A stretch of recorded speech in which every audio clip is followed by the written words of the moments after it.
Je vais introduire rapidement la table ronde. Olga, c'est donc vous qui commencez. Et ce qu'on propose de faire, c'est de poser une petite question suite à votre intervention, un petit sondage pour demander si certains ont déjà testé des modèles économiques innovants dans leurs organisations. Donc, on mettra un petit sondage suite à votre intervention, si c'est OK pour vous. C'est bien pour moi, il y a pas de problème, c'est très bien. OK, super. Et à la fin des interventions, on posera la question qu'avait proposée Sylvain sur est-ce qu'on peut tout relocaliser? C'est très bien. Voilà. Parfait, parfait. Hop. Alors, très bien, je ne suis pas experte de Zoom, donc je vois qu'il y a une flèche écran partagé, donc j'imagine que c'est par là et après c'est simple, c'est ça? Bon, on verra bien, sinon vous me guiderez. Ça marche, ça marche. À tout de suite. Maëlle, est-ce que tu es là? Oui, je suis là. Ouais. C'est toi qui lance les praises ou comment? Non, sur cette table ronde, chacun la lance Ok, de son d'accord. côté. Je suis là en cas de pépin, mais normalement, tout le monde pourra la lancer. D'accord, très bien. Ok. Mais par contre, on peut pas. Moi, j'ai pas autorisation de partager mon écran sur l'iPad. Ah, Si je veux faire partager, on me dit que c'est seul l'autre peut partager dans cette réunion. eh bien, je vais regarder ça tout de suite. Je vais vous le changer. C'est Tous les Sylvain, hein. panélistes. Alors, essayez pour voir. Non, il y a que Vous vous ne ne pouvez pouvez pas pas démarrer le ouais, partage. c'est Ouais. ça. Ouais. Parce que j'ai demandé à ce que ce soit tous les panélistes. Donc, tous les panélistes aussi. Alors, je vais essayer de l'ordi en temps. Je vais me c'est parce connecter qu'il y a en déjà un temps. partage en cours, c'est pour ça. C'est peut-être pour ça. Je vais arrêter le partage. Allez-y. D'accord, j'essaye. Juste pour voir si ça marche. Ouais, je peux. Donc, si je fais écran, c'est la diffusion de 1. C'est moins bien que Teams, quand même, je trouve. Donc là, vous voyez mon écran, là. Oui. Donc, ça veut dire que je suis obligé de faire ça. Et là, vous voyez mon écran. Oui. On voit bien, oui. C'est bien. Ouais, bon, c'est pas idéal, mais ok, je ferai comme ça. Après, c'est en PDF, votre présentation? J'ai mis en PDF pour être sur l'iPad pour que ce soit plus simple. Ok, normalement, vous Je avez vais un regarder sur l'écran. affichage plein écran qui vous permet d'avoir un meilleur affichage. Vous pouvez essayer tout de suite, du coup, on a encore 1 ou 2 minutes. Tu peux préparer le sondage du coup? Oui, je suis dessus. Ah bon. Voilà, et du coup, ensuite, normalement, ça se passe de manière plus fluide. Ok. Donc là, vous voyez bien, ça passe classiquement. Là. Oui. C'est nickel. Ok. Joli dessin. Magnifique. J'ai passé du temps, hein. Attention. Bon, faut que on je va refile la reprendre, main. il est 10h14. Ok. Donc j'ai arrêté ma diffusion là. Je vous redonne la main, logiquement. Ouais, exact. C'est ça. Ok.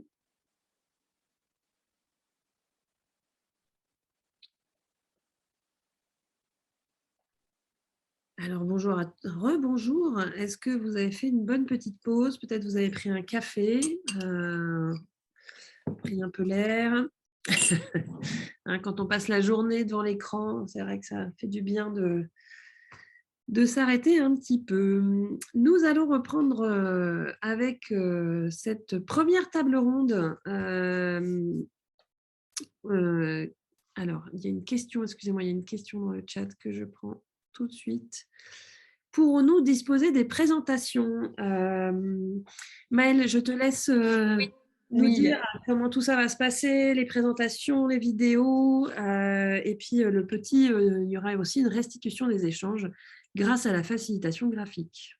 Tout à fait. Donc, toute la journée est capturée donc, sous format vidéo et à travers les facilitateurs graphiques, donc le travail que vous avez déjà pu voir sur l'intervention d'Anicia. Et bien évidemment, on vous transmettra également les présentations. Voilà, et je précise que Marie va vous mettre dans le chat la première facilitation, l'image de la première facilitation graphique de Renaud sur l'intervention d'Anicia. Renaud qui va également faciliter cette première table ronde sur les nouveaux business models durables et leur supply chain. On a la chance d'avoir un beau panel et on va, durant cet échange, cette heure d'échange, pouvoir explorer un peu qu'est-ce que ça veut dire, qu'est-ce que c'est un modèle, un business model durable, qu'est-ce que c'est ces nouveaux modèles économiques, qu'est-ce que ça recouvre, et puis on aura quelques exemples. J'ai la chance d'accueillir donc sur cette table ronde Olga Batrac d'Audentia Nantes, Antoine Gilles de l'association Rupture, Hélène Kérenbloch de Dipco et Sylvain Faure du TISA. Et du coup, je vais laisser la parole d'abord à Olga qui va justement nous proposer une introduction sur ces nouveaux modèles économiques. Bonjour Olga. Bonjour, bonjour. Merci beaucoup de m'avoir donné la parole pour introduire cette table ronde. Je veux bien juste que vous me confirmiez que vous voyez ma présentation en partage. Nous voyons bien votre écran et si vous la passez en diaporama, c'est encore mieux comme ça. Ok, ça marche, voilà. Voilà. Donc c'est parfait. Voilà, j'attendais votre confirmation. C'est bon. Alors, pourquoi il ne passe pas en présentation? Il est en mode présentateur? Non? Ah voilà, je pense Voilà, que là c'est c'est mieux. bon. Ouais, c'est bon. C'est C'est à parfait. vous. Bon, bah, très bien. Merci beaucoup de me donner cette occasion d'ouvrir la table ronde, la première, sur les nouveaux business models. Je me présente juste en quelques mots. Olga Batrac, enseignante à Audencia et directrice académique du master spécialisé en management global des achats et de la supply chain. Je vais introduire très brièvement les notions des business models et on va planter le décor pour cette table ronde et répondre à Pardon la question, Olga, alors business model, c'est excusez-moi. quoi? Oui. Olga, excusez-moi, je vous coupe. Est-ce que c'est OK de mettre votre vidéo pour qu'on puisse vous voir pendant la présentation? Ah oui, bien sûr. Alors attendez, comme je vous ai dit tout à l'heure en introduction, je ne suis pas spécialiste de Il n'y a Zoom. pas de problème, on Alors est tous dans le attendez. même bateau sur ces questions de technique et d'adaptation aux divers outils présents. Sinon, on le fait. Alors attendez, donc du coup, j'arrête ça, sinon je ne voyais pas. Voilà, c'est ça. Je reviens vers la vidéo. C'est bon, là vous me voyez. On vous voit. Très bien. Tout à Et je fait. recommence la manipulation avec le partage de l'écran. Mais voilà maintenant spécialiste. Et le retour en diaporama.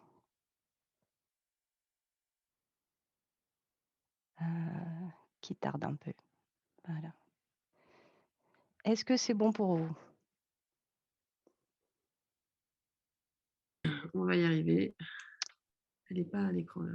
Là, j'ai l'affichage, normalement un diaporama qui s'affiche. Non, on n'a pas le De mon côté. diapo. Tac. Voilà, alors on vous voit, mais on ne voit pas le diaporama. Alors, comment ça se fait? Alors, je recommence. Là, vous voyez mon écran ou pas? Non, on vous voit vous, en Parce que fait. j'ai fait le partage d'écran. Ok. D'accord, donc je recommence.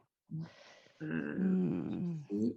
Bon, sinon, écoutez, vous pouvez enlever votre vidéo. Je recommence. Allez, dernier essai. Ok. Allez. Ça marche. fonctionne, Olga? Est-ce que Super. là, vous voyez mon écran? On Ok, vous ça voit marche. et on Je voit votre recommence. écran, donc c'est parfait.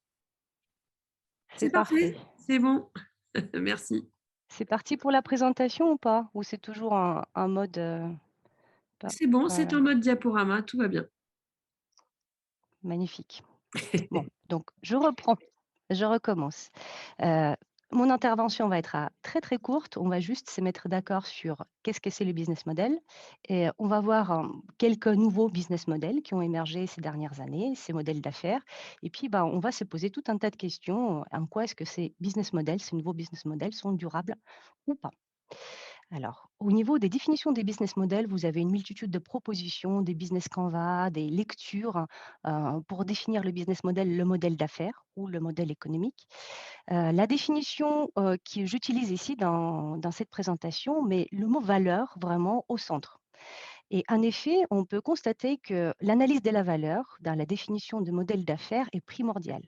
On va se poser la question sur quelle offre, quel service, quel produit je vais apporter à mon client. À quel tarif, bien évidemment. Ensuite, je vais identifier les ressources et les compétences nécessaires pour alimenter toute cette chaîne de valeur, pour délivrer cette offre des services ou de produits, pour répondre à la question comment. Et bien évidemment, l'équation financière, hein, ou en tout cas l'équation de la rentabilité, qui est notée ici comme une équation de profit, est également importante pour les entreprises et on va se poser des questions sur quel est le modèle économique qui va soutenir tout ce business model-là, quel est mon business plan, hein, derrière, hein, la traduction. Et on va répondre à la question combien en indiquant les informations sur les chiffres d'affaires, sur les structures de coûts et les structures de capitaux engagés. Donc, ce qui est important vraiment à retenir par rapport au business model, c'est la valeur. La valeur pour le client, la valeur au niveau de l'entreprise et la valeur économique, bien évidemment. Bon, les entreprises, elles sont obligées d'innover, de se réinventer, de s'adapter avec les évolutions économiques, écologiques, environnementales et conjoncturelles. Donc là, on a pu constater aussi ces dernières années tout un tas d'évolutions au niveau des modèles économiques des différentes entreprises. Et les nouveaux modèles, ils ont émergé et on va voir ensemble quelques exemples, comme par exemple l'économie collaborative. Ça a commencé, hein, il y a déjà quelques années et tout le monde connaît bien évidemment le leader mondial, le premier réseau de covoiturage entre particuliers, le Blablacar, hein, qui a mis en relation les personnes qui proposaient les modes de transport et les gens qui recherchaient les modes de transport. Donc, l'économie collaborative est indéniablement liée avec la plateformisation, donc avec le développement des outils web et des différentes propositions, là c'est pareil, d'offres des services, euh, un B2B, un B2C, un C2C, etc. Donc vraiment une multitude d'acteurs sont désormais présents sur ce secteur-là d'économie collaborative. Et un autre mot aussi qui peut être lié avec ça, hein, c'est la plateformisation et désormais même on parle de la l'ubérisation, hein, de l'économie. Bien évidemment, le secteur de la logistique et la supply chain, ils sont touchés aussi par, cette plateformisation, ce développement de nouvelles applications, hem, web. Le deuxième point, c'est l'économie de la fonctionnalité et de la coopération. Alors là, dans ce cadre-là, on change un petit peu de paradigme et on sort de l'offre de produits finis en lui-même vers plus l'offre des services associés, donc produits et services le mieux adaptés à la demande du client. Et là, la valeur supplémentaire, encore une fois, le mot valeur apporté au client, c'est le meilleur service. Donc là, on est vraiment dans la servicisation, hein, de la proposition de la valeur au client pour dépasser cette uniquement offre de biens ou des services. On va construire la meilleure proposition de valeur pour le client final. Hem, je veux aussi faire le point sur l'économie sociale et solidaire qui est très présente en France et qui cherche justement à associer, cet impact sociétal, en associant les différents acteurs, économiques et social, en cherchant aussi, hein, donc les sources de rentabilité économique. Cette économie sociale et solidaire représente aujourd'hui 2,4 millions de personnes, qui sont impliquées, en France. Juste avant de terminer, un petit point spécifique sur, l'économie circulaire qui se développe désormais également comme un modèle économique possible. Avec le changement complet de paradigme, qui va de passer en fait de cette vision un petit peu linéaire, hein, où j'extrais les ressources premières, je vais sourcer, hein, je vais produire, et je vais délivrer et les consommateurs, ils vont consommer les produits puis après ils vont les jeter. Là, on passe vers un cycle, avec une vision un peu plus, respectueuse de l'environnement et la proposition de l'économie circulaire, c'est de s'affranchir justement de cette vision linéaire et passer, vers une, utilisation plus respectueuse des ressources et on peut se poser des questions, dans le cadre de cette économie circulaire, comment cela impacte la supply chain? Comment ça impacte les achats? En quoi est-ce qu'effectivement on peut avoir une offre supplémentaire si on propose au client final, la meilleure, possibilité d'avoir des produits plus durables qui vont être conçus de manière différente avec les méthodes et les outils d'éco-conception, de la production qui va prendre en compte les aspects écologiques. On va aller sourcer les produits qui seront respectueux de l'environnement, qui seront respectueux aussi du point de vue des conditions sociales.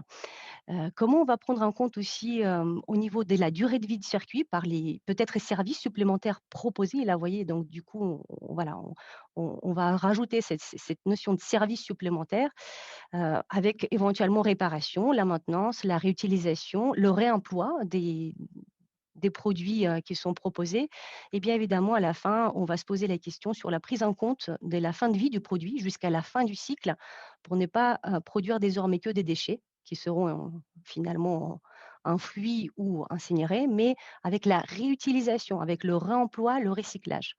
Donc cette vision, voilà, cyclique qui est proposée et qui normalement, devrait devenir un des piliers de l'économie de l'avenir parce qu'en effet, nous vivons dans un monde qui est quand même fini et les ressources ne sont pas indéterminées. Donc, il va falloir s'émettre plus peut-être à cette économie circulaire et prendre en compte les différentes étapes des cycles de vie de produits. Alors, je vais terminer mon petite introduction ici. Vous avez une multitude de sources disponibles hein, pour la lecture sur ces questions-là, sur l'économie circulaire, sur l'économie collaborative, sur l'économie sociale et solidaire. Donc, n'hésitez pas à consulter toutes ces ressources hein, qui sont disponibles en ligne.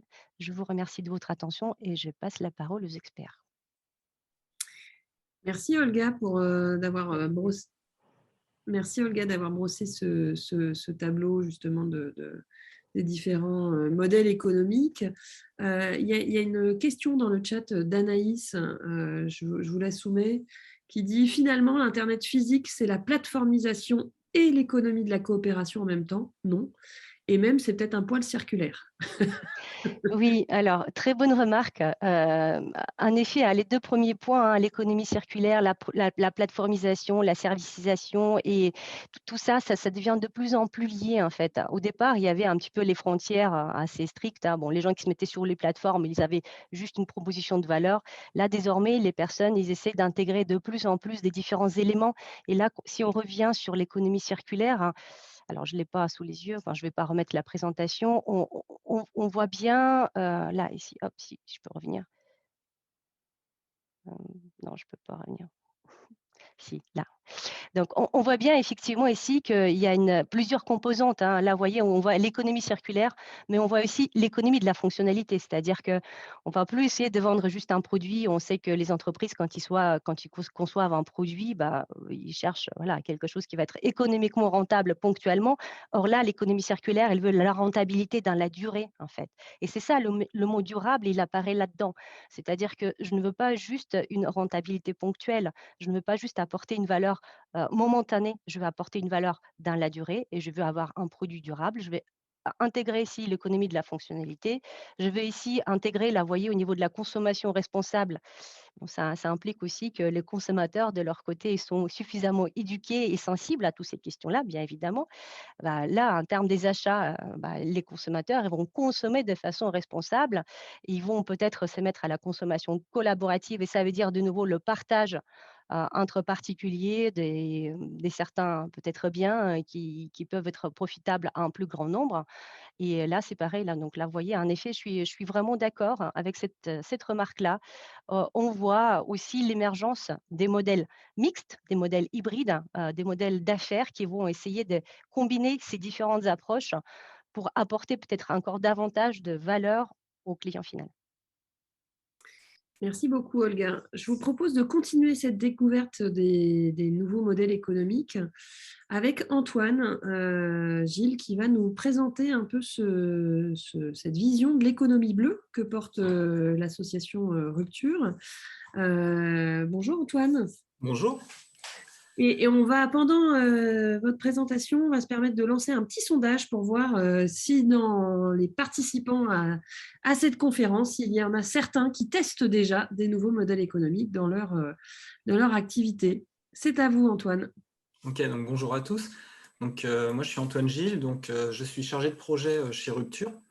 Rupture, c'est une association qui a été créée il y a 3 ans. Donc, c'est une association à mission d'intérêt général. Elle a été créée dans les Pays de la Loire par 17 chefs d'entreprise qui ont pour ambition de faire la transition environnementale et inclusive de l'économie et de leurs entreprises, bien entendu. Aujourd'hui, on est un peu plus de 150 adhérents dans la région et on travaille sur 11 chantiers différents donc, qui partent des achats responsables au numérique avec l'alimentation, le BTP, objectif zéro déchet, la comptabilité en triple capital, les zones d'activité, etc., etc. Sur chacun de ces chantiers, on a des actions qui ont pour but de faire transformer les entreprises qui sont adhérentes de rupture vers des modèles plus durables. Donc pourquoi? Aujourd'hui, je vais vous parler un petit peu du contexte et ensuite des caractéristiques des nouveaux modèles avec quelques exemples. Le contexte qu'on voit arriver de plus en plus avec la crise là, depuis 2 ans, c'est qu'on sait qu'à l'avenir, on va avoir des disponibilités de ressources et de matières premières qui sont beaucoup moins importantes. On va avoir aussi de l'énergie qui va être beaucoup moins abondante, donc avec en plus de ça une électrification de tout ce qui peut être électrifié. Donc, la conséquence, c'est qu'il va y avoir un coût des transports qui va être plus important, le coût des matières également plus important pour les entreprises, avec des malus, on le voit déjà sur les produits les plus polluants, donc le CO2 évidemment on y pense tous, mais également tout ce qui peut nuire à la biodiversité, l'artificialisation des sols, etc. Donc ça, c'est la partie contexte, moins de disponibilité et donc des coûts plus importants. Ce qui fait que les caractéristiques des nouveaux modèles tels qu'on les voit aujourd'hui, donc c'est pas uniquement, quand on parle de nouveaux modèles, on ne parle pas uniquement de nouvelles entreprises qui se lancent, qui se créent, et de micro-entrepreneurs, on parle vraiment aussi des grosses entreprises qui sont en train de faire basculer leur modèle, et c'est ce qu'on voit vraiment beaucoup de plus en plus chez Rupture, donc petit bout par petit bout. Donc les caractéristiques de ces nouveaux modèles, c'est tout d'abord qu'ils seront collaboratifs. Donc collaboratifs intra-entreprise, bien évidemment, on le voit dans tous les nouveaux modes de management, mais surtout inter-entreprise. Donc l'idée, c'est d'avancer ensemble pour optimiser les ressources, trouver des solutions qui font que les déchets d'une entreprise puissent servir de ressources à une autre. J'ai l'exemple chez nous sur un de nos chantiers zone d'activité économique, on a des entreprises qui recevaient énormément de polystyrène pour emballer des produits, qui, au fur et à mesure de plusieurs rencontres, se sont rendus compte que d'autres entreprises, qui n'étaient pas si loin que ça, avaient besoin de polystyrène dans leur process de production. Donc, ils se sont mis ensemble, ils ont organisé des collectes mutualisées, pour transférer ce polystyrène qui partait en enfouissement d'un côté, l'envoyer à l'autre entreprise qui faisait elle-même fabriquer de son polystyrène pour remplir, c'était des poufs et des canapés. Donc, on voit bien que là, au lieu d'avoir un enfouissement d'un côté, une fabrication, utilisation de pétrole et fabrication d'un nouveau produit, on mutualise les forces entre ces deux entreprises, donc ce qui fait qu'il y a eu un gros changement en termes de chaîne logistique. On ne va plus puiser du pétrole à l'autre bout du monde pour fabriquer ce polystyrène, mais on passe à quelque chose de plus circulaire, comme le présentait Olga tout à l'heure. Donc ça, c'est l'aspect collaboratif. Il y a un autre aspect qu'on voit de plus en plus, c'est l'aspect local. Donc on voit que chaque région, chaque département, chaque ville, en fait, qui va développer un écosystème plus autonome du fait de l'augmentation des coûts et diminution des ressources. Notamment, je pense à l'alimentation. L'alimentation, aujourd'hui, c'est 30% des camions en France. Et donc, forcément, on voit qu'il y a des zones, des ceintures autour des villes qui se constituent pour limiter ces transports et donc ces coûts. Également, au niveau du local, on a tout ce qui est économie circulaire et écologie industrielle et territoriale. Donc, c'est là où on réutilise les ressources de ses voisins pour l'intégrer dans son process de production. L'exemple que je peux vous donner, c'est l'utilisation de chaleur fatale, notamment, qui est la chaleur produite par un système industriel qui peut être réutilisée. On a un adhérent qui la réutilise notamment pour sécher des drèches de bière. Donc, c'est les déchets de blé, une fois utilisés pour fabriquer la bière, pour les réutiliser pour sécher ces drèches et ensuite fabriquer des nouveaux produits, donc des gobelets, des planches à découper, des choses comme ça. Et donc après le collaboratif et le local, la troisième chose qu'on voit de plus en plus se développer, c'est l'économie de la fonctionnalité, avec la création de produits plus durables et réparables, avec une utilisation partagée de ces produits. Donc moins de produits, mais plus de pièces détachées, donc des centres de démantèlement pour les anciens matériels, des stockages de pièces quand elles ne sont pas fabriquées en impression 3D. Donc ça, c'est des choses vraiment à prendre en compte, notamment pour toute la partie supply chain, L'exemple que je peux vous donner, c'est l'exemple du numérique, où on voit que les entreprises, de plus en plus, vont chercher à réutiliser leur matériel, donc les transmettre, les réutiliser. On voit qu'il y a des réparations. Sur les 2 dernières semaines, j'ai rencontré 2 entreprises justement qui sont lancées sur ces sujets-là. Donc aussi bien sur la partie téléphonique que la partie ordinateur fixe ou portable. Donc, ils récupèrent d'anciens portables, ils les remettent au goût du jour, réinstallent les logiciels, etc., augmentent leur durée de vie. Donc, ce qui fait que, en termes de supply chain, on ne les importe plus de chez un fabricant pour l'envoyer pour un utilisateur qui ensuite part en démantèlement. On voit vraiment qu'il y a une boucle et qui reste au niveau local qui se développe. Donc ça, c'est vraiment les 3 parties autour des caractéristiques des nouveaux modèles. Donc le collaboratif, le local, l'économie de la fonctionnalité. Et donc dans la deuxième partie de l'intervention, on parlera tout à l'heure des conséquences de tout ça au niveau de la supply chain. Merci beaucoup Antoine, merci pour cette présentation. Est-ce qu'il y a d'ores et déjà des questions pour Olga et Antoine? N'hésitez pas à lever la main, à les mettre dans le chat. En tout cas, on a, merci, déjà 18 personnes qui ont répondu à notre petit sondage et on voit qu'effectivement, sur l'économie circulaire, il y a des choses qui sont en train d'être mises en place, puisque pour l'instant, 22% des personnes qui ont répondu ont mis en chose des choses sur l'économie circulaire, bon, contre 56% qui, pour l'instant, n'ont pas testé de nouveaux modèles économiques, mais on espère justement que cette présentation et cette table ronde va vous inciter à en tester. Je vais passer la parole à Hélène, Kerambloch de Dipco, avec justement cette transformation de votre modèle d'affaires dans le numérique. Hélène, merci d'être avec nous aujourd'hui et de partager votre expérience et tout ce que vous avez mis en place sur ces sujets. Bonjour à tous, merci de m'inviter à participer et à faire un retour d'expérience effectivement sur ce que nous sommes en train d'expérimenter chez Tipco. Alors Tipco, juste pour planter un petit peu le décor, qui sommes-nous? On est une entreprise de services numériques, donc on a un peu plus de 35 ans, le siège est à côté de Nantes, mais on est présent vraiment sur l'ensemble du territoire français avec plus de 90 points de présence. On se définit d'ailleurs régulièrement comme le spécialiste du dernier kilomètre, pour faire un peu référence à vous qui nous accueillez là sur la supply chain. Et puis presque 2000 tips qui en fait ont pour mission d'aider nos clients à bien vivre le numérique et donc à garantir un numérique durable en prenant soin à la fois de l'économie, de la planète et des humains. Ça, c'est vraiment notre engagement. Notre métier, en quelques mots, c'est faire en sorte que nos clients puissent utiliser le numérique, donc installer chez eux les bons outils, les faire fonctionner, les maintenir et faire en sorte que tout ça communique en sécurité pour faire bref. Voilà. On est engagé depuis plusieurs années dans une démarche RSE au départ.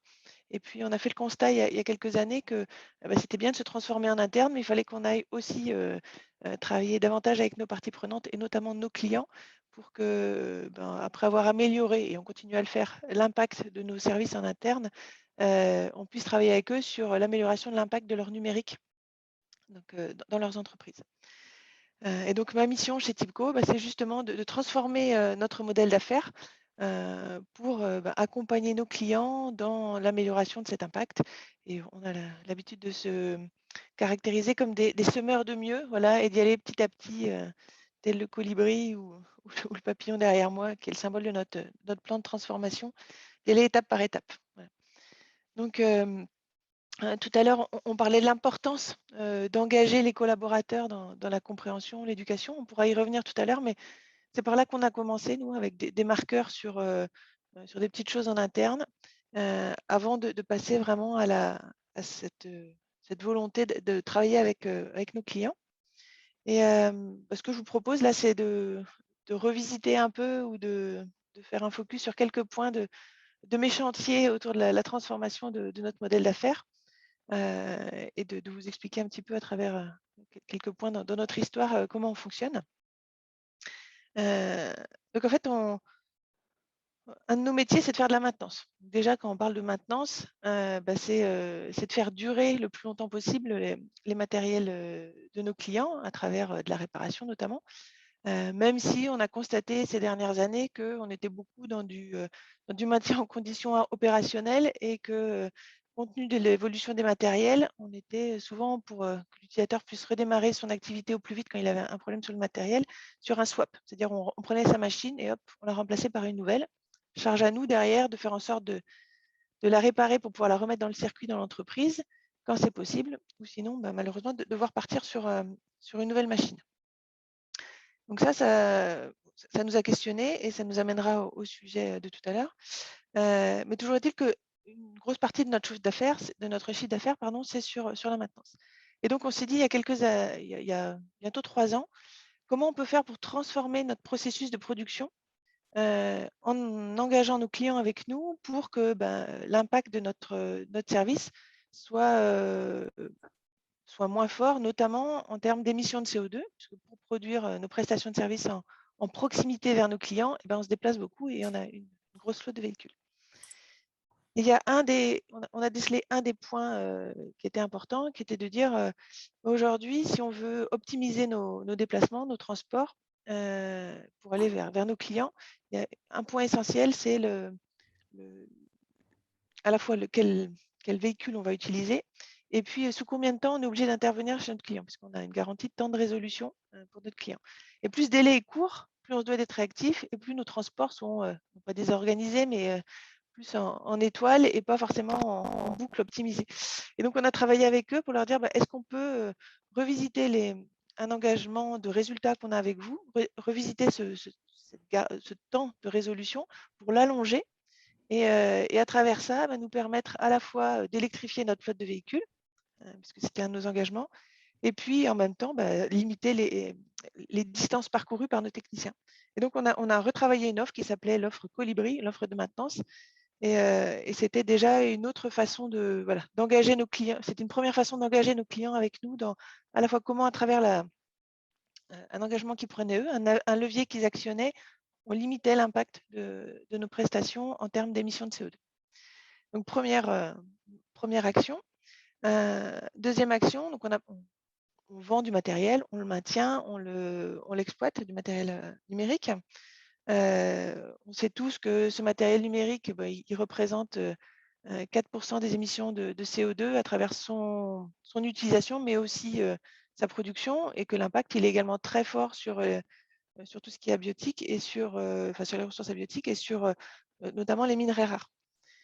Donc, deuxième enjeu qu'on s'est fixé, on re-questionne notre marché et on se dit comment on peut faire mieux pour allonger la durée de vie, mais surtout, quand ce matériel n'a plus une vie optimale chez notre client, on fait en sorte, le plus souvent possible, de lui donner une seconde vie, et quand ce n'est pas possible, de le revaloriser au mieux pour que on soit vraiment dans des bons circuits de recyclage et on réutilise au mieux la matière première.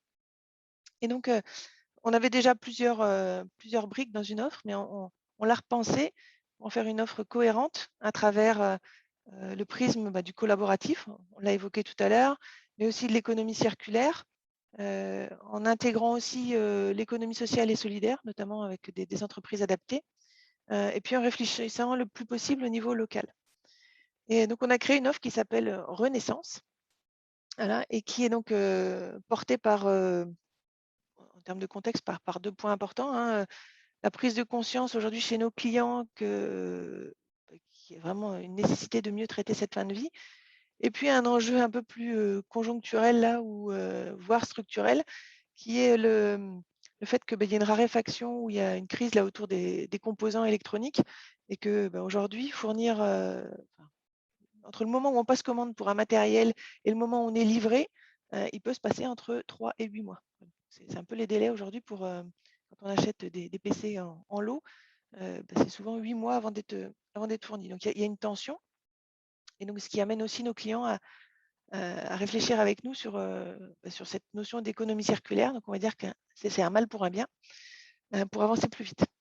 Et donc, pour penser notre offre, donc, qui s'appelle Renaissance, on est parti sur des nouveaux matériels, des matériels qui vivent chez nos clients, voire qui sont sur des étagères, qu'ils stockent depuis des années, ils les posent là, puis ils ne se sont pas trop posé la question de leur devenir, puis à un moment donné, ça prend de la place. Donc, l'entrée, des fois, c'est juste, on pourrait appeler ça une question logistique, mais j'ai plus de place pour les stocker, qu'est-ce que je peux en faire? Et donc, nous, on apporte un service à notre client en lui disant, voilà, ce matériel, on va l'identifier déjà et on va faire en sorte de le faire entrer dans le bon cycle pour le mieux le revaloriser possible. Et dans revalorisation, il y a deux choses. Il y a la revalorisation financière et donc autant que possible redonner de l'argent à notre client quand on lui reprend ce matériel. Et puis la revalorisation en termes d'usage et donc faire en sorte que tous les matériels qui sont encore en état de fonctionnement puissent repartir dans un circuit d'utilisation en respectant des conditions très importantes dans le numérique qui sont des conditions de sécurité de la donnée. Et donc, il faut blanchir le matériel, donc enlever toutes les données qui sont dessus. Quand le matériel n'est plus dans un usage optimal, autant que possible le réparer et donc avec peut-être 3 postes, en refaire 2. Et puis, pour ceux qui sont plus réparables du tout ou pour ceux qu'on aura un peu démantelés pour réparer les 2 autres, faire en sorte qu'ils aillent qu'ils soient le mieux démantelés possible justement pour au plus proche ou au plus fin les remettre dans des circuits de revalorisation matière. Les plastiques avec les plastiques pour qu'ils soient réutilisés, récupérer le maximum de minerais possible, même si on sait aujourd'hui qu'il y a encore de très gros progrès à faire. C'est justement en travaillant sur la filière ensemble qu'on va y arriver dans le temps. Donc, on sait qu'on est dans une démarche pas à pas. Et puis, ça, on n'a pas souhaité le faire tout seul. On s'est associé à des partenaires qui travaillaient déjà sur ce sujet de la revalorisation et du reconditionnement. Et on s'est défini des critères de choix vraiment importants. À la fois, donc, on a parlé sur la sécurité de la donnée, sur la technicité, pour des gens qui réparent le mieux possible ou le plus possible, qui travaillent aussi donc, sur le déchet final pour qu'il aille dans les meilleurs circuits de revalorisation possibles. Et un autre critère qui nous a semblé très important, c'est de travailler avec des entreprises adaptées pour vraiment être dans une démarche inclusive et donc faire en sorte que les matériels soient retraités dans des entreprises adaptées. Et ça, c'est quelque chose sur lequel on insiste auprès de nos clients. Voilà. Et donc, au final, les matériels, quand ils sont nettoyés, blanchis et remis en état de fonctionner, ils prennent 2 circuits, soit un circuit marchand dans le B2B, et donc notamment à travers notre plateforme de vente de matériel, on les revend à des clients, soit dans un circuit B2C, et vous connaissez tous Back Market par exemple, ou dans des circuits plus de dons, parce qu'ils peuvent encore servir notamment à des associations ou à des particuliers qui sont en décrochage du numérique. Et tout à l'heure, Antoine parlait d'un des chantiers de rupture dont TIBCO fait partie, on est membre fondateur, autour de l'économie, autour du numérique. Et c'est vraiment quelque chose qu'on essaie de développer aussi, de travail de cette filière autour du don pour lutter contre le décrochage. Voilà. Donc voilà un exemple d'offres sur lesquelles on a travaillé. Et on est vraiment dans cette notion circulaire avec le collaboratif, avec l'ESS aussi. Et puis, essayer d'identifier des partenaires au niveau local pour éviter des déplacements trop longs de matériel à chaque instant de la boucle. Donc ça, c'est un premier exemple, un deuxième exemple d'offre, parce que j'ai parlé de notre offre de maintenance tout à l'heure. 2 points juste comme ça, puis on passera peut-être sur des questions-réponses après pour continuer les échanges. On est vraiment présent partout sur le territoire et nous, un de nos métiers, c'est d'aller rendre service à l'utilisateur sur son lieu de travail.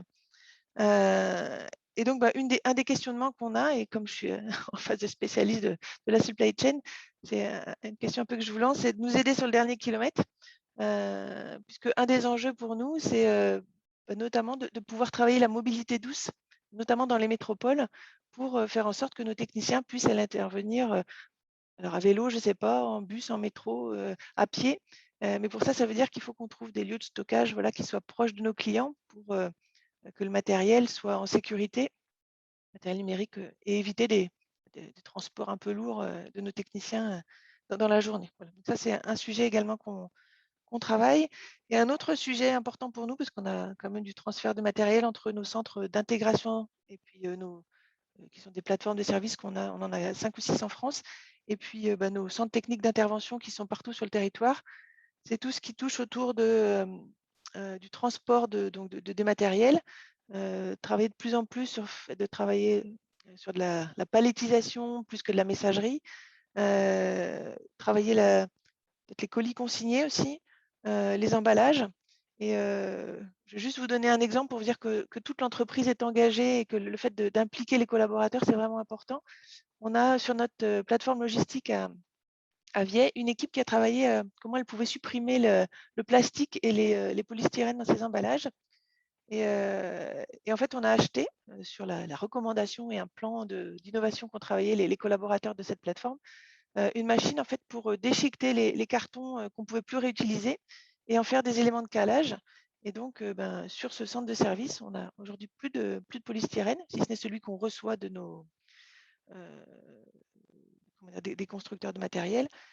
Pour tous les transports de matériel entre nos sites et vers nos clients, les éléments de calage, ce sont les pailles de carton. Enfin, ce n'est pas des pailles, c'est des morceaux un peu de cette dimension-là. Je vais essayer de le mettre dans la caméra, de carton, qui sont donc des cartons qu'on ne pouvait plus utiliser, parce qu'autant que possible, on réutilise les vieux cartons.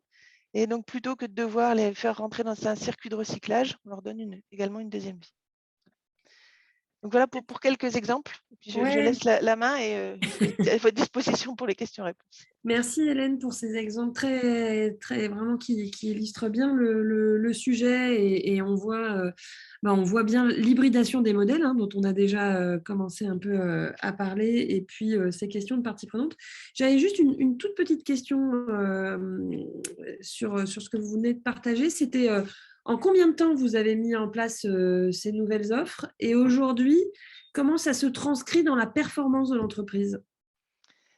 Alors, les offres, on les travaille sur des chantiers, ça prend 3 à 6 mois, on va dire, en moyenne. On a un plan de transformation avec différents chantiers, donc on les prend les uns après les autres. Donc, l'offre Colibri sur la maintenance, ça a été, je pense, 6 mois de travail, et puis on est déjà à la V2. L'offre Renaissance, on a travaillé pendant 3 mois parce qu'on avait déjà pas mal de briques, donc c'était surtout remettre du sens et puis redonner de la lisibilité et aller peaufiner un certain nombre de choses. Donc ça, c'est voilà pour les délais. Puis il y en a d'autres, c'est plus long, notamment quand on travaille avec des clients grands comptes ou chez eux, où il y a un impact avec eux, les cycles de décision peuvent être longs. Donc ça peut prendre 6 mois, 18 mois pour certains chantiers. Voilà. Donc, on patiente, on y va et on continue. Et comment ça se traduit en termes de performance pour l'entreprise ? Je vous ai dit, on a une démarche RSE depuis très longtemps. On a aussi travaillé sur la notion de comptabilité triple capital, un autre chantier qu'on mène au sein de Rupture et que j'ai le plaisir de piloter, d'être référente en tout cas.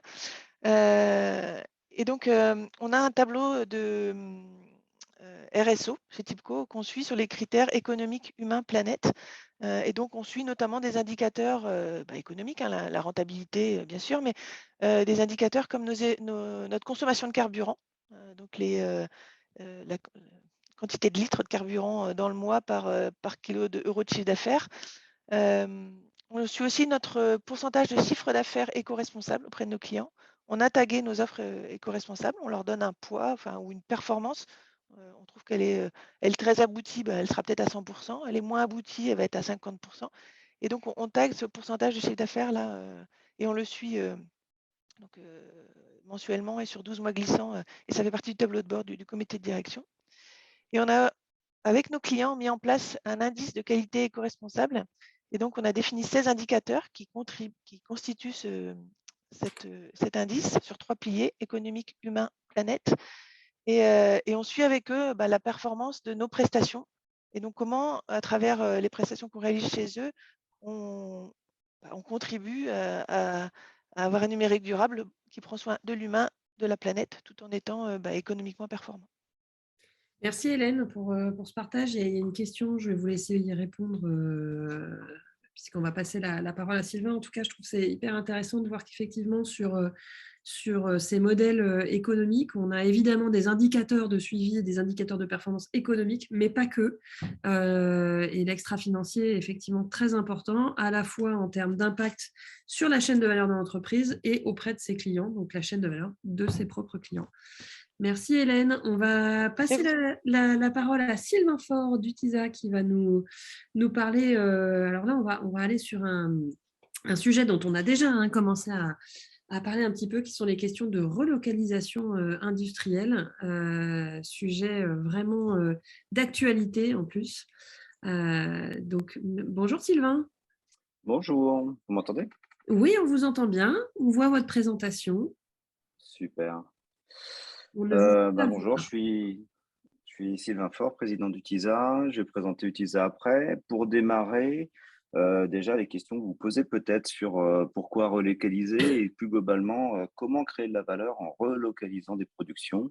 On va ensuite, je vais partager avec vous quelques réflexions et montrer l'exemple du baby coop. Vous parlez, si on a le temps également, d'un autre business model sur des armoires séchantes dans le domaine des crèches ou de la filière biométhane. Donc là, on n'est pas dans la relocalisation, mais c'est les mêmes outils qui permettent de réduire les coûts très, très fortement et de rendre compétitif une nouvelle filière de production de biométhane. Pour revenir sur le thème de ce matin, pourquoi relocaliser? Il y a plein de raisons de le faire. Ça peut être des aspects conjoncturels de prix de containers, par exemple. J'ai laissé un graphe où c'était à 6 000, mais en ce moment, on est à plutôt 16 000 $.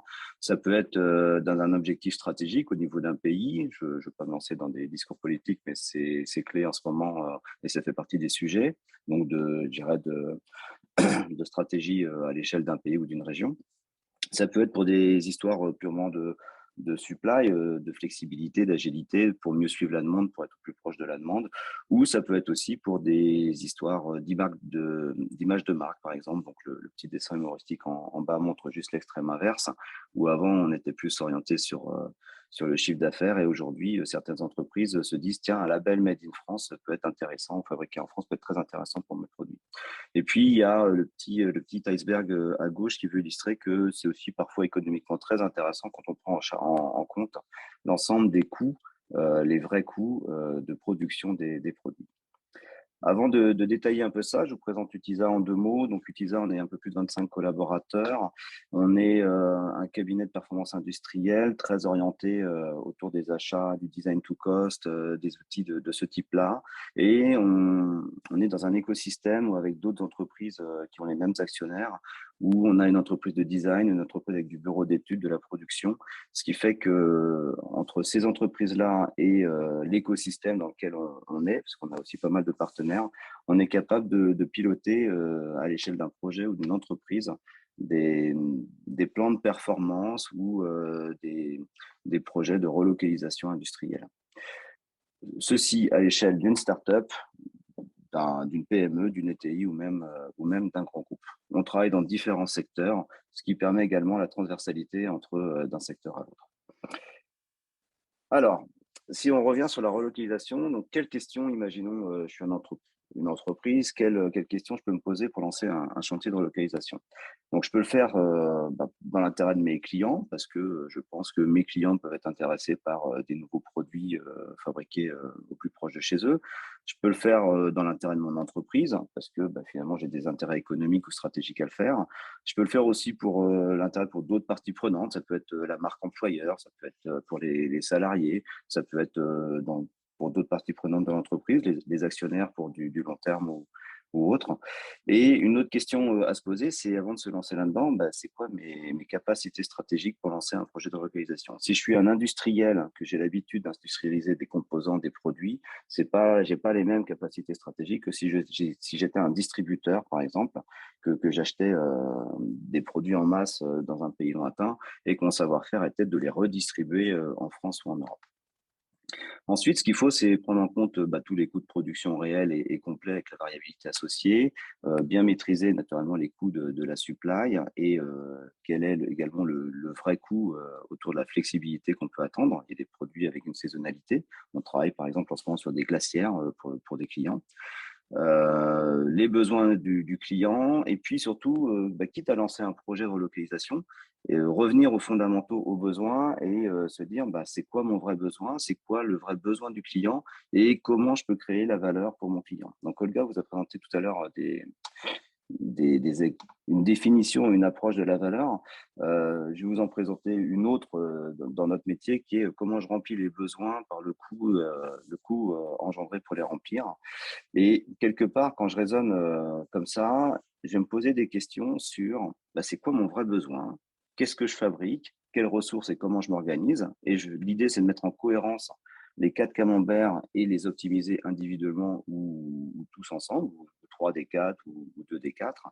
Et puis, quand j'achète, ça va être plutôt c'est quoi le vrai besoin, ce que j'achète, concrètement les solutions que j'achète, chez qui, donc le panel fournisseur, et comment j'achète. Dans le comment, c'est aussi bien l'organisation, les process, que comment j'approvisionne ou la supply qui va avec. Et la clé, quand on veut relocaliser, c'est de raisonner valeur engagée et valeur perçue, c'est-à-dire à chaque fois se poser la question: comment je remplis le besoin, quelle fonction je remplis pour quel niveau de performance, et quelles sont les ressources engagées pour les satisfaire. Et contrairement à des projets d'optimisation économique, par exemple, où on essaie juste de baisser les coûts à iso-fonction, iso-performance, on va également aller réfléchir dans ce qui est, par exemple, en bas. Est-ce que je peux accepter des augmentations de coûts raisonnables, mais par contre, en face de ça, j'ai une augmentation fonctionnelle ou de performance assez significative. C'est-à-dire que je peux également faire la relocalisation, accepter parfois une petite hausse de prix ou une petite hausse de coût de revient, pour autant que ça le vaille. Donc la clé, c'est de raisonner valeur, de balayer tous les aspects fonctionnels des produits qu'on va traiter, et se poser la question à chaque fois: est-ce que je peux augmenter la valeur à ISO performance réduisant le coût, en augmentant la performance et ISO coût, en ayant naturellement l'idéal, je réduis mes coûts et j'augmente ma performance, mais aussi parfois, est-ce que je peux accepter un petit peu de hausse de coût contre une grosse hausse de performance, ou parfois je baisse un peu certaines performances qui n'étaient peut-être pas utiles, mais par contre j'ai une très grosse baisse de coût que je peux réinvestir par ailleurs. Voilà un petit peu comment on fait quand on fait des projets de relocalisation. Pour aller un petit peu plus loin que juste les coûts, l'intérêt, c'est de bosser en écosystème. Donc, on en vient avec un petit peu tous les nouveaux business models. Donc, pas forcément tout faire soi-même, mais s'entourer des gens avec qui on va travailler ensemble et à travailler en commun, de concert, pour aller optimiser les choses. Donc, nous, on travaille avec Fox Design, qui fait partie de l'écosystème sur Nantes. Donc, on fait beaucoup de projets de relocalisation, où quitte à relocaliser un produit, on va le redesigner pour amener beaucoup plus de valeur à l'utilisateur et se centrer sur l'usage et le vrai usage. Et puis, on travaille également avec des gens comme EVA, où on va mêler design to cost et éco-conception, ce qui fait que quitte à relocaliser un produit ou travailler sur des nouveaux produits, on va les travailler en mode éco-conception associé à du design to cost, ce qu'on appelle dans notre jargon l'éco-carré design to cost. Je vous donne un petit exemple qui est le Baby Cook, par exemple. Donc, ce que vous voyez à gauche, c'est un produit chinois qui sortait d'usine à peu près 37 €. Le produit de droite, il est fabriqué à La Roche-sur-Yon, chez ProdLab, et il sort d'usine à 41 €. 41 €, il est vendu en prix public hors solde environ 180, si je me souviens bien, alors que celui de gauche, il est vendu aux alentours de 90 €, quelque chose comme ça. Donc, celui de droite, il est plus intéressant pour l'ensemble de la chaîne de valeur, que ce soit naturellement ProdLab, le fabricant, ça emploie des personnes, que pour BABA, le distributeur et la marque de puériculture, parce que ils ont un produit qui est éco-conçu, qui est long time, qui est réparable, qui a un bol vert au lieu d'avoir un bol en plastique, et puis qui, quand vous le revendez sur le bon coin au bout de 3 ans, vaut encore la valeur de celui de gauche neuf.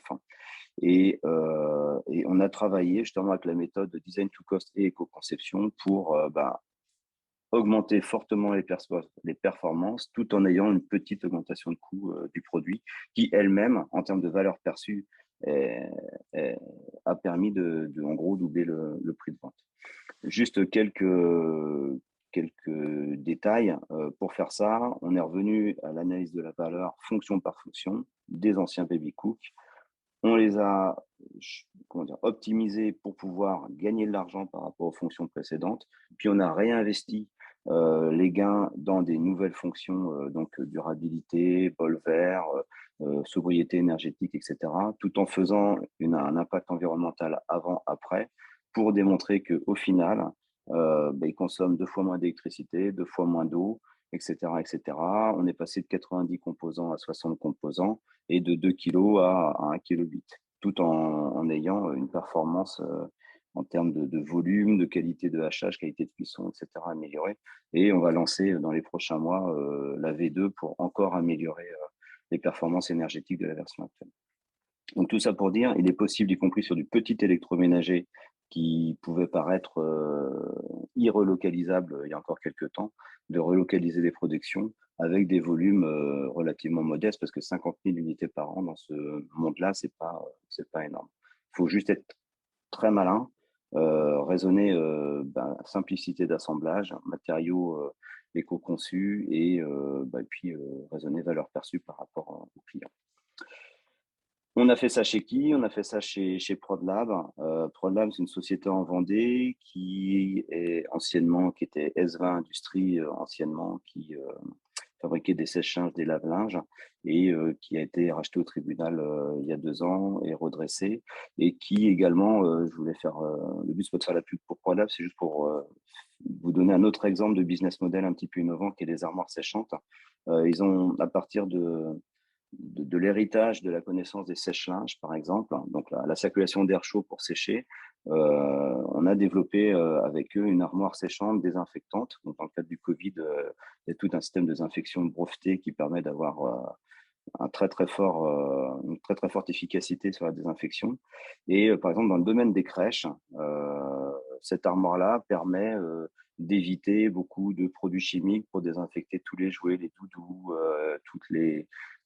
tout ce que vous allez trouver dans une crèche qui va être partagée entre enfants, qui doit être régulièrement désinfecté, notamment dans le cadre des gastro hivernales ou du Covid actuellement. Et on a pu prouver via cette nouvelle technologie, donc là c'est en train d'être déployé dans beaucoup de crèches en France, qu'il y a un retour sur investissement très intéressant sur l'utilisation de cette armoire et des économies substantielles de produits chimiques, d'eau et surtout de temps d'assistante maternelle qui désinfecte au lieu de s'occuper des enfants. Voilà un petit peu 2 exemples entre le baby cook et l'armoire. Et puis je finis juste 30 secondes, parce que vous le voyez peut-être à la télé en ce moment, ProdLab fabrique également la nouvelle machine à café Malongo qui a été relocalisée de Chine vers France. Donc là, pareil, la nouvelle machine à café que vous retrouvez chez Darty, Fnac, etc., de chez Malongo, a été conçue, fabriquée en France, en raisonnant main-d'œuvre française et comment je design à coût objectif, en raisonnant garantie 5 ans, réparable, long life et avec un vrai objectif de Made in France, ce qui fait qu'après on peut aller justifier ces labels-là qui font qu'il y a une valeur client qui est un petit peu supérieure. Voilà un petit peu ce que je voulais partager avec vous rapidement. Et en résumé, quand on veut relocaliser, donc on raisonne valeur. Il faut être très malin et aller utiliser des outils adaptés. Donc, je vous en ai présenté 2-3, mais il y en a encore d'autres. Donc, on parle de design to value, d'éco-conception, de design carré to cost quand on mêle le design avec le design to cost, ou d'éco-conception mêlée au design to cost. Et puis, il faut une bonne cohérence de la phase design, conception, industrialisation, production pour s'assurer que on aille au bout et qu'il n'y ait pas de déception au passage. Voilà. Je pense que j'ai tenu dans le temps. Et merci beaucoup, Sylvain, pour cette présentation et surtout ces exemples très concrets et très clairs sur la façon justement de revoir effectivement ces business models et la façon dont ils impactent. J'avais une petite question, parce que vous parlez beaucoup de valeur, de performance, un peu en résonance avec la question à Hélène et ce qu'elle nous a expliqué sur les indicateurs, qui est comment est-ce que justement sur ces projets, la question de la performance a été définie et quels indicateurs ont été choisis justement pour la définir, cette performance? Alors, ça dépend des projets. Si je prends le baby cook, la performance qu'on attend, ça va être combien de watts j'utilise et combien d'eau j'utilise pour préparer le repas de bébé dans un temps qui est imposé par l'usage. Donc, on n'a pas envie que ça dure 3/4 d'heure pour préparer le petit pot de bébé. Donc, les performances, dans ce cas, sont les performances produits. Donc, ça va être ça la référence. Et ensuite, sur la performance, par exemple, environnementale, ça va être une ACV d'entrée. Donc, on prend l'ACV, l'analyse du cycle de vie de l'ancien produit en multicritères. Donc, on regarde l'impact CO2, l'impact sur différents critères qui sont pertinents. Et puis, on fait la photo à l'arrivée du nouveau produit, et ce qui nous permet de caractériser, je dirais, la performance environnementale et surtout l'amélioration de cette dernière. Donc, pareil, quand on est si je prends je reviens à mon exemple de crèche et d'armoire sèche-chambre désinfectante. Donc là, c'est pareil, on est capable d'objectiver, je dirais, la performance. Dans ce cas-là, c'est économique, et d'aller dire à une crèche, si vous, au lieu de passer 45 minutes par jour en fin de journée à désinfecter tous les jouets, vous les mettez entre midi et 2, 30 minutes dans une armoire, etc. Voilà la consommation électrique, l'économie versus les produits chimiques et le temps passé à assurer la même fonction, en fait. Et en plus, dans ce cas-là, la performance est meilleure, vu qu'il y a une augmentation aussi en raison de performance, qu'il n'y a pas d'usage de produits chimiques, et la qualité de désinfection est bien meilleure. Ok. Donc, c'est au cas par cas, pour répondre d'une façon générale, c'est au cas par cas, on définit les critères de performance. C'est ça, c'est au cas par cas, et ça va bien au-delà de la performance économique ou de qualité. Aujourd'hui, on intègre d'autres éléments. Tout à fait. Est-ce qu'il y a des questions? N'hésitez pas à lever la main si vous avez des questions à poser à nos intervenants. Première table ronde très riche, et vraiment merci pour les exemples. C'était super, super intéressant. Peut-être on peut projeter, en attendant, voir s'il y a quelques questions, la facilitation graphique de Renaud, voilà, et bravo Renaud, parce qu'avec tout ce qu'on a partagé, tous les sujets, les exemples, ça n'était pas évident. Donc merci. Alors, je ne vois pas de questions arriver. Donc, du coup, moi, j'aurais peut-être une question sur ces nouveaux modèles économiques. On a vu dans le sondage, hein, d'ailleurs, on peut peut-être se le remettre, voir un peu les résultats.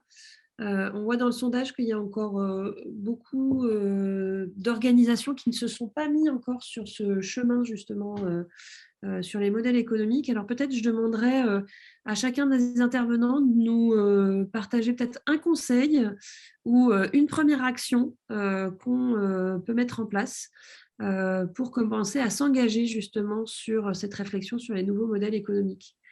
Alors, oui. Si tu veux, c'est Antoine. On n'a pas parlé non plus. Moi, je vois quelque chose autour des conséquences sur la supply chain. Alors, vas-y, Antoine. Nouvelles organisations, relocalisation, collaboration.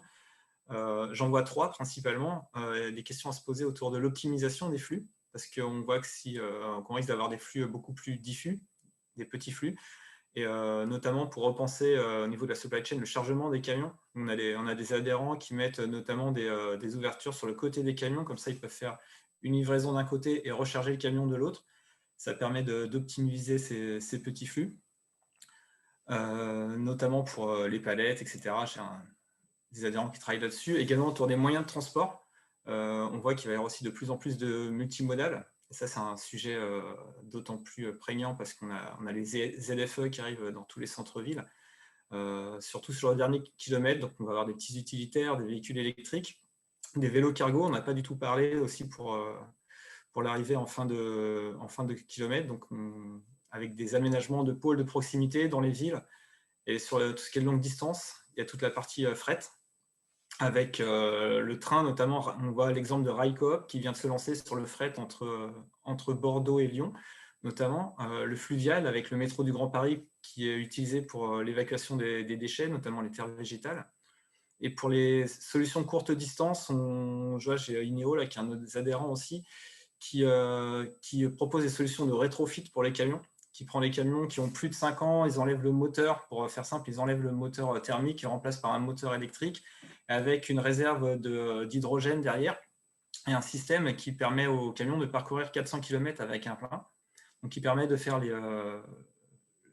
la bascule entre deux villes, de pouvoir faire les allers-retours comme ça, en étant rechargé après. Donc c'est vraiment allonger la durée de vie des moyens de transport, réutiliser ces moyens de transport avec des kits de rétrofit. Également, la troisième question que je me pose, après l'optimisation des flux et des moyens de transport, c'est qu'est-ce que je transporte? Et ça, je pense que c'est important de se poser cette question-là. Avec les circuits courts, on le voit de plus en plus entre les entreprises. Des colis réutilisables consignés. J'ai 2 entreprises qui travaillent avec nous dans le groupe sur les achats responsables, qui depuis des années remplissaient des cartons, l'envoyaient à l'une, qui vidait les cartons, avait un process industriel, remplissait de nouveaux cartons pour les renvoyer. En fait, depuis quelques mois, ils ont mis en place un système de caisses qui sont consignées et qui font les allers-retours entre les entreprises. Donc, c'est des caisses en plastique. Certes, c'est du plastique, mais c'est réutilisé pour de nombreuses utilisations. Donc, clairement, au niveau, quand on fait une ACV, donc une analyse de cycle de vie, on voit clairement qu'ils y gagnent. Voilà. Et les conditionnements aussi pour les ZFE, moi, je pense vraiment au vélo cargo qu'on voit de plus en plus. Il y a vraiment des choses à faire, à repenser avec des plus petits volumes. Et non plus forcément des énormes palettes qu'on peut transporter. Même s'il y a des vélos cargo qui transportent très bien des palettes avec des remorques. Merci Antoine pour ce partage. Je vois qu'Hélène a levé la main. Il y a Anaïs aussi qui nous précise dans le chat qui est le dispositif FFRED 21, justement qui permet d'avoir des idées sur le suivi transport durable. Donc merci pour cette info Anaïs. Hélène. Moi je dirais pour commencer. Vous êtes en route. Vous m'entendez? Oui, oui. Oui, pardon.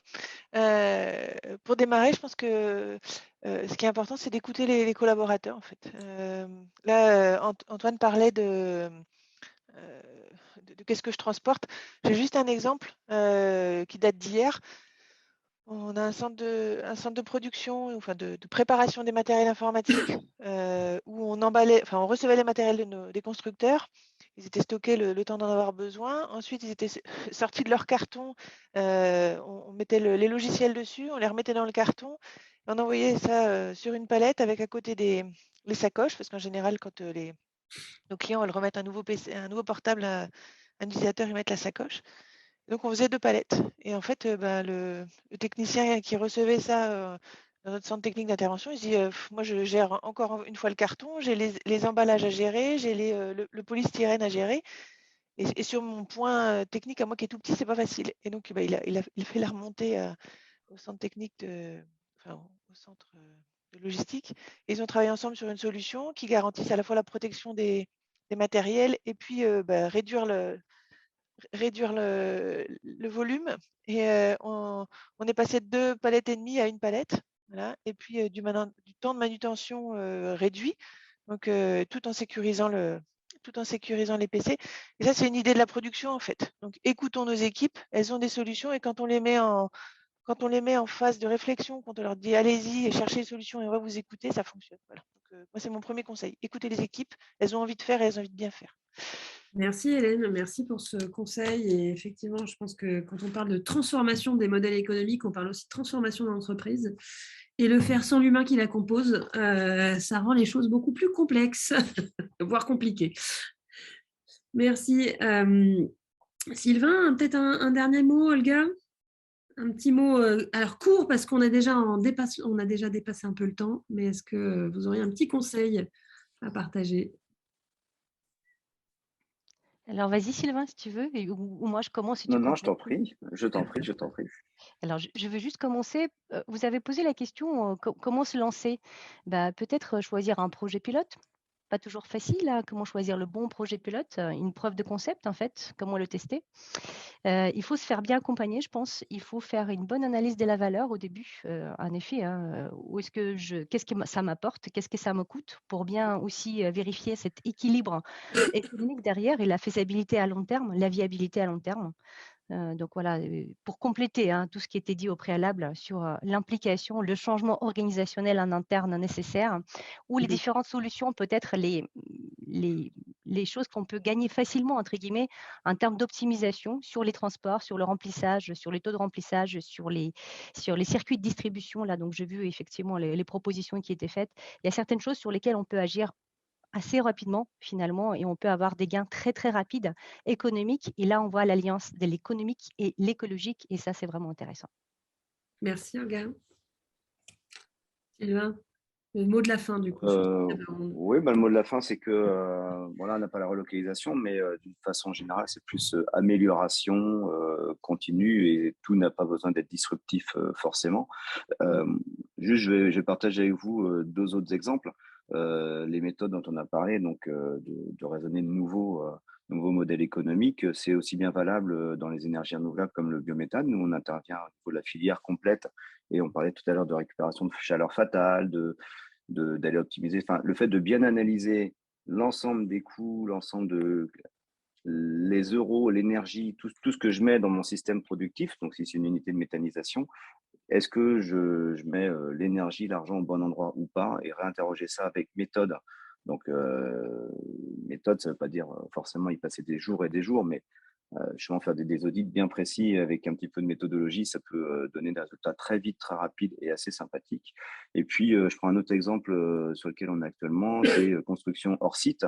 Si on commence à bien se poser la question, tiens, quand je fais une nouvelle maison, par exemple pour un chantier ou du logement ou des bailleurs sociaux, le nombre de camions que je commence à raisonner transport pour aller sur chantier, le nombre d'allers-retours, etc., tous les déchets, l'eau par l'eau dans une maison, l'ensemble des déchets que je produis quand je construis une maison et que je commence à industrialiser la chose et passer en mode hors site le plus possible, c'est pareil, on voit qu'on change complètement le modèle économique, complètement la chaîne de valeur. C'est tellement complexe que on ne peut pas tout faire d'un coup. Et là, pareil, il faut revenir avec des méthodologies très, très précises et très sérieuses et être capable de faire une photo de départ et puis après se dire j'ai des objectifs et puis on y va. Donc, c'est des objectifs de coût au mètre carré, d'impact environnemental. Donc, dans le bâtiment, il y a la réglementation qui vient aider en plus. Et après, on se rajoute des objectifs sous forme de contraintes, de planning, de nombre de camions maximum qu'on veut voir sur le chantier, etc., etc. Et une fois qu'on regarde tout ça, on arrive là on est en plein dedans, on arrive à des résultats assez sympathiques, quoi. Et donc à adapter quelque part les business models, même ancestraux, parce que une maison, depuis des années, on fait ça de façon assez classique. On arrive à faire des nouveaux business models, même dans ce domaine-là, quoi. Voilà, donc le mot de la fin, je dirais pas tout est relocalisable ou tout est optimisable, mais beaucoup, beaucoup de choses. Faut juste y prendre avec méthode. Tout à fait. Voire construire des maisons qui n'ont pas du tout ni les mêmes matériaux, ni le même air que celles qu'on a construites depuis 20 ans. Donc ça va être intéressant parce que justement, on parle de construction, on parlera tout à l'heure de l'entrepôt durable, donc comment est-ce qu'aussi on peut optimiser sur ces aspects. Merci beaucoup à tous les quatre pour ces présentations et cet échange.